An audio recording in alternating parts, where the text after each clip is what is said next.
Hi, everyone. Friday Night Hype. A little bit of basketball as we have a couple of playoff battles we're going to share with you. But let's be honest, the main event tonight is on the mats as we work through the 101st annual Boys State Wrestling Tournament. You heard me right. It's been over 100 years. We've got wall-to-wall semifinals coverage. Shannon Earhart's going to join us in just a moment. But first, let's see who made it onto the finals in Class 1A. Hello there, Class 1A semifinals, 106, Carson Wubker of South Central Calhoun. Can't quite pin Josh Nelson here, but that's okay. Carson gets a big-time tech fall, 15-0. He's on to the finals. 126, Max Millage of Earlham met Cade Happel of Lisbon, and that is a tangled mess. Millage in the bright red had him the whole way, 18-zip onto the championship Friday night. Earlham making waves. There are so many good storylines. Pleasantville senior Blake Rawson chasing his first state championship. He's a senior. This is the first year he's qualified. He gets through the semis. A 3-1 thrilling win over Caden Landry Jessup. His dad, Chad Rawson, is the head coach, and this is a moment father and son will remember forever. Parallel paths. That was actually my dad. Only time he qualified was his senior year, and he won it. You know, he kind of followed the same path I did way back in the 1900s of, making the most of his only opportunity and reaching his goals. 165, Ryan Groom of North Mahaska, the red head wearing red, chasing his first state title and delivering a spectacular performance. 19-3 over Jackson Kunkel of Hinton, and check out the emotion. Drew moving one step closer to his dream of a state title, his family there to soak it in. So amazing. They're always with me every step, and I think they like it more than I do, but I got one more match I worry about. But I want that title so bad, and I'm going to work for it. Heavyweight Ashton Honnold drives through the semifinals with ease. He's the top seed.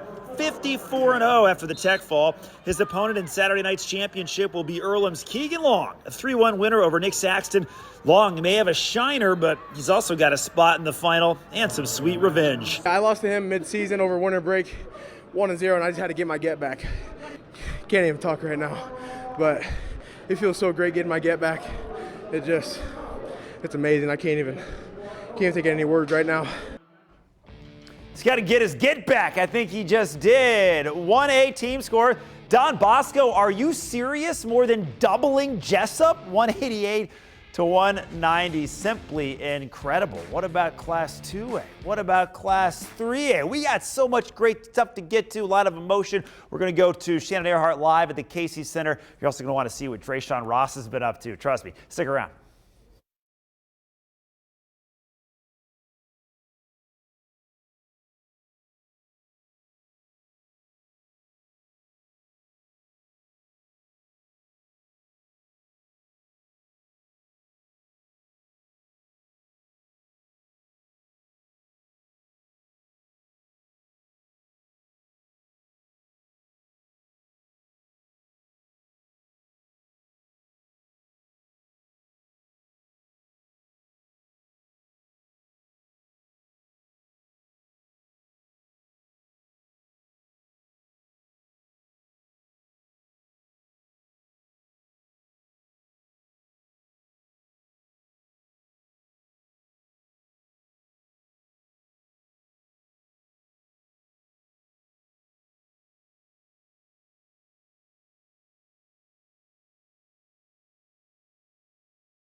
And welcome back to Friday Night Hype. Before hoops, we're hitting the mats tonight. Shannon Earhart has been living at the KC Center. And Shannon, I see they left the lights on for you out there. Very nice of them.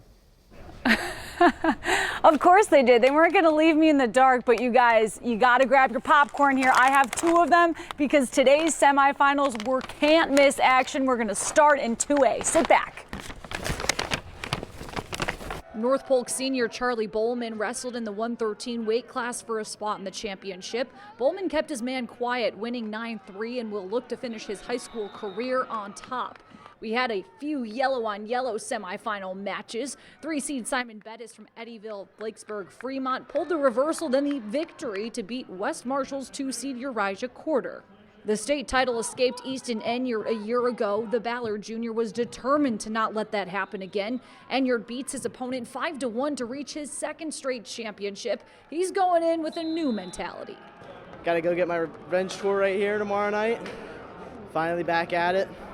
It's been 365 days of hard work and, determined to go chase it again. At 144, EBF's Landon Davis was also the first to lose last season. Davis sent a message to his competitors, winning by major decision, which means by 8 or more points. Landon isn't looking ahead. It's a good feeling, but the job's not done, I came here to win, and that's what I'm going to go do, so that's just all that's on my mind. Right when I walked off that mat, the next match. In 157, Tyler Wheeler from Prairie City Monroe was doing just that, wheeling and dealing out takedowns. Wheeler disposes of his opponent 16-7, his 2nd straight major decision. At 190, you don't want these guys wrestling in your living room. Watch out. 2-seed Brody Hendricks from Humboldt and 6-seed Josh Ringler from Grinnell.